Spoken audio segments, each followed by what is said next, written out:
Buat yang kepikiran mau beralih pakai karet bintik, simak video ini sampai selesai. Selamat datang di Let's Spin. Seperti yang kita tahu kalau jenis karet di tenis meja ada beberapa ya. Ada karet biasa atau biasa kita nyebutnya karet licin, karet bintik, terus ada juga karet anti spin. Bintik pun ada jenisnya lagi, ada yang bintik pendek atau bintik serang, bintik semi, terus bintik panjang, bahkan ada bintik proses juga yang saya sendiri nggak tahu prosesnya diapain. Nah, dengan banyaknya jenis karet tersebut, berarti ada banyak juga karakteristiknya.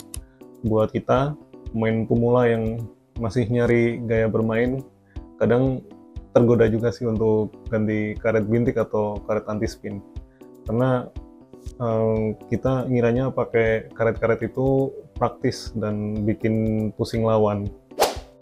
Di video kali ini saya berkesempatan untuk nyoba karet bintik panjang. Ini salah satu karet bintik panjang dari Yinhe, yaitu Yinhe Neptune. Pertanyaannya, apakah saya akan beralih pakai karet bintik? Jawabannya jelas, enggak. Saya nyoba karet bintik ini dalam rangka pingin ngerasain aja feel-nya dari karet bintik, sekaligus buat latihan lah, supaya nggak kaget kalau ketemu lawan yang pakai karet bintik. Jadi sekali waktu saya minta lawan main saya untuk pakai karet ini. Jadi ya ganti-gantian gitu, biar sama-sama paham soal bintik. Kembali ke Yinhe Neptune ini ya, kita lihat tampilan atau appearance-nya dari Yinhe Neptune ini.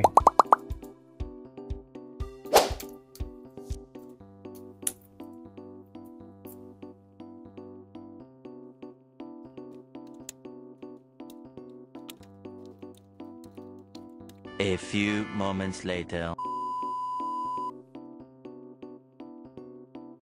Saya pesan Yinhe Neptune ini yang warna hitam. Nah, kita lihat sponsnya warna orange ya. Jujur aja saya nggak bisa describe hardness sponsnya ya, karena ini karet bintik panjang pertama yang saya punya. Jadi nggak bisa bandingin gitu sama karet bintik lainnya. Yang jelas sponsnya ini karena ketebalannya 0,7 mm, jadi kelihatannya lemes banget itu, dan ini tipis banget. Tapi karet-karet bintik panjang yang lain yang ada di marketplace itu malahan banyak yang dijual tanpa spons biasanya. Kalau dari Yinhe Neptune ini, dari top seatnya bisa kita lihat tampilannya kayak gini.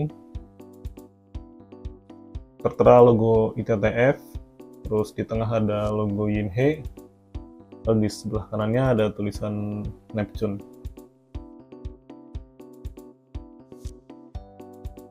Saya coba pencet di bagian bimbelnya ini, rasanya kenyal ya, tapi menurut saya sih nggak sekenyal bintik proses. Nggak tahu deh kalau dibandingin sama bintik panjang dari merek atau seri lain ya. Nanti kapan-kapan kita review karet bintik lainnya juga. Dilihat dari permukaan top seatnya, pimpel-pimpelnya ini nggak kelihatan glossy ya, jadi kemungkinan karet ini sih nggak tacky. Tapi apakah karet ini grippy? Nah, sekarang kita bahas feels dan performanya di lapangan. Kalau teman-teman penasaran apakah karet ini tacky atau grippy, jawabannya udah pasti sih, enggak. Jadi itu yang saya rasain pas pertama pakai karet bintik panjang. Nah, bisa dibilang zero spin lah, sama sekali nggak bisa buat spin.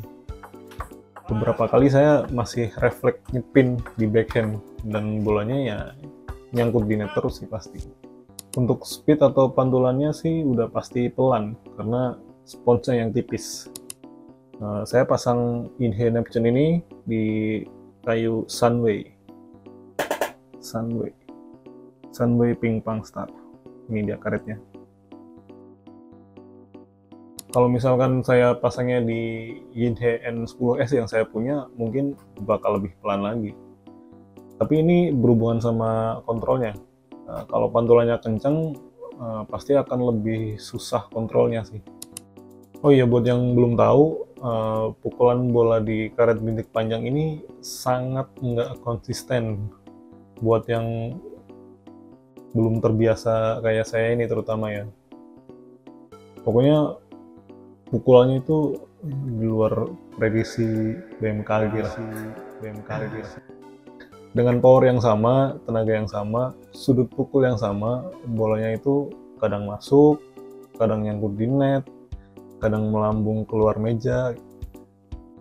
Jadi kalau banyak yang bilang ngelawan karet bintik itu susah, ya saya sih setuju. Tapi pakai karet bintik juga sama susahnya. Menurut saya sih antara yang main pakai bintik sama yang main ngelawan karet bintik sama-sama butuh latihan yang nggak instan sih. Saya nyoba beberapa kali buat smash. Menurut saya kalau bolanya nggak bener-bener tinggi, bakal susah buat smash. Soalnya potensi nyungsepnya itu lebih besar. Jadi kalau ada bola yang tingginya cuma sedikit atau nanggung gitu, mending dorong aja deh, jangan nafsu buat nyemes. Kalau untuk chop, saya rasa sih putaran bolanya nggak terlalu mempengaruhi lawan ya. Mungkin karena ya ini top seatnya yang nggak tacky atau grippy ya. Jadi kalau mau mempengaruhi lawan ya main dorong aja, itu udah otomatis ini sih bikin bingung. Buat yang belum tahu juga, kalau cara kerja dari bintik panjang ya terutama, ini bisa membalikan putaran bola dari lawan.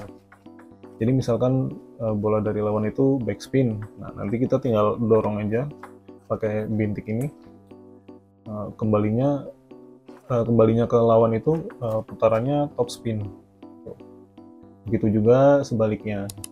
Jadi kelebihan kalau pakai karet bintik panjang ini, ya kita bisa merusak pola permainan lawan dengan efek yang ditimbulkan tadi ya. Yang kedua, kita nggak perlu pusing ada bola isi dari lawan. Pokoknya ya tinggal dorong aja udah aman. Terus tipe permainan paling nyaman kalau pakai karet ini ya main dekat meja. Jadi kita juga bisa mendikte ini permainan. Tapi kelemahannya, variasi serangan kita berkurang, terutama di backhand. Kita cuma berharap musuh yang mati duluan. Kalau misalkan kita ketemu lawan yang udah berpengalaman, mungkin ya akan kesulitan juga sih kitanya. Karena mereka pasti udah punya strategi untuk melakukan serangan. Terus buat yang baru pakai bintik panjang, saya yakin proses adaptasinya sih nggak gampang. Jadi yakin nih masih mau beralih pakai karet bintik. Saran saya buat yang masih mikir-mikir ya, kalau mau ganti mending sekarang atau malah nggak sama sekali. Buat yang mau nyoba karet Inhe Neptune ini, harganya murah, cuma 60-70 ribuan. Saya taruh linknya, link pembeliannya di deskripsi video ini ya, seperti biasanya. Mungkin sekian ya video kali ini. Jangan lupa like, komen, share, subscribe, dan nyalain notifikasinya juga untuk jadi yang pertama tahu kalau ada update video dari Let's Spin. Sekian dari saya, sampai jumpa di video-video berikutnya.